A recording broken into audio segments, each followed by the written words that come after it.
আসসালামু আলাইকুম এভরিওয়ান, আশা করি আপনারা সকলে ভালো আছেন। আলহামদুলিল্লাহ আমিও খুব ভালো আছি। চলুন আজ আপনাদের সাথে শেয়ার করি আমার প্রতিদিন সকালটা ঠিক কিভাবে শুরু হয়। আমি রোজ 5:30 থেকে 6টার মধ্যে উঠে পড়ি। আমার ফোনে দুটো অ্যালার্ম সেট করা থাকে, 5:30 আর 6টা। আর আজ কিন্তু আমি 5:30তেই উঠেছিলাম। তো উঠে বাইরে এসে দেখছি এখনো সূর্য সেরকম ভাবে ওঠে, তবে আর 15-20 মিনিটের মধ্যেই কিন্তু পুরো সূর্য উঠে যাবে। তো বাইরে এসে প্রথমে আমি একটু পায়চারি করলাম, ব্রাশটা নিয়ে এসেছিলাম। ব্রাশ করতে করতে এদিক ওদিক কিছুক্ষণ ঘুরে এই বাইরে এসে ব্রাশ করার সময় যে 5-10টা মিনিট পাই, এটা একান্তই আমার সময়। এই সময়টা চারিপাশটা একদম ঠান্ডা ঠান্ডা আর শান্ত থাকে, শুধু কয়েকটা পাখির কিচিরমিচির আওয়াজ ছাড়া আর কিছুই পাওয়া যায় না। তাই এই শান্তশিষ্ট পরিবেশটা আমার কাছে খুবই স্পেশাল একটা মোমেন্ট, কেন এরপরেই তো আবার সেই ব্যস্ততার জীবন শুরু হয়ে যায়। তো এদিকে বকবক করতে করতে কিন্তু আমি এখন ফ্রেশ হয়ে চলে এসেছি। তো ফ্রেশ হয়ে আবার হালকা কিছু একটা খেয়ে নেবো, কারণ সকালবেলা যদি পেটে কিছু না পড়ে আমার পেট আবার ডাকতে শুরু করে দেয়।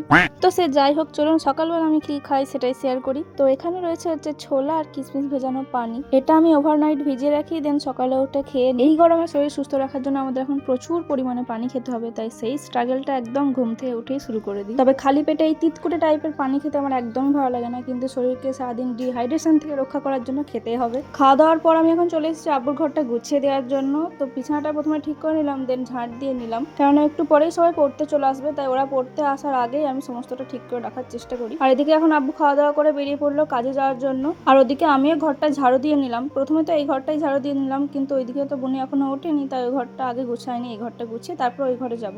আর এখন সময় হচ্ছে সকাল 6:15, এখনো কেউ আসেনি, এখনো 15 মিনিট টাইম বাকি আছে। আর এদিকে ঘড়িটা কিন্তু 5 মিনিট অলরেডি ফাস্ট। আর এদিকে মা এখন ঘুম থেকে উঠে প্রথমে রেডি করে নিয়েছে যে আজকে কি রান্না করা হবে, কারণ আজ আমি কলেজে যাবো, আর দেখতে দেখতে কোন দিক দিয়ে সময় কেটে যাবে সেটা বলাই যায় না। তাই সকাল সকাল উঠে প্রথমে রান্নার জোগাড় শুরু করে দিয়েছে। আর এখনো অনেকটা সময় বাকি আছে ওদের পড়তে আসা, তাই আমিও মায়ের হাতে হাতে কিছু কাজ করে দিচ্ছিলাম। আর এদিকে এখন আমি পাইপটাকে নিয়ে যাচ্ছি বাইরে যেতে সব গাছগুলো আছে ওই গাছগুলোতে একটু পানি দেওয়ার জন্য। গাছগুলো যখন এতগুলো ফুল একসাথে দেখি তখন ভাবি সত্যি আমার গাছ বসানো সার্থক হয়েছে। আর এদিকে এখন আমি মায়ের সাথে বকবক করছিলাম, বলছিলাম একটু আমাকে ভিডিওটা করে দাও। আর আমি ভালো করে এখন গাছগুলো একটু পানি দিয়ে নিই। আর মা বলছিল তাড়াতাড়ি নিয়ে, আমার এখনো অনেক কাজ বাকি আছে, তুই তো আবার আজকে কলেজ যাবি। এদিকের কাজ কমপ্লিট করে আমি এখন চলে এসেছি বুনিকে ঘুম থেকে তোলার জন্য। ঘড়িতে অলরেডি 6:30 বেজে গেছে, আর ওদিকে ওরা পড়তেও চলে এসেছে, তাই ওকে ঘুম থেকে তুলে আমিও চলে গেলাম ওদেরকে পড়াতে। আর আজ এই চালের বস্তাটা নতুন খোলা হয়েছে, সেখান থেকে একটা কুপন কার্ড, আর কার্ডটার উপরে লেখা আছে ইউ হ্যাভ ওন 10 রুপিস। তার মানে নিচে যে নাম্বারটা দেওয়া আছে ওটা দেখালে ওই 10 টাকাটা পাওয়া যাবে মেবি। তো পেলে অবশ্যই আপনাদের সাথে শেয়ার করবো। আর এদিকে মা আমার জন্য ডিম সেদ্ধ করে রেখে দিয়েছিল, সেটাই এখন খেয়ে নিলাম। দেন খাওয়া দাওয়ার পর আমি আমার জামাটা ঠিক করে নিচ্ছিলাম, যেহেতু আছে কলেজ যাবো, তাই একটু তাড়া আছে, 9টার মধ্যে বেরোতে হবে। আর এদিকে বুনি আমাকে ডিস্টার্ব করছিল। তো চলুন আজকের মতো এই পর্যন্ত, দেখা হবে নেক্সট ভিডিওতে। আল্লাহ হাফেজ।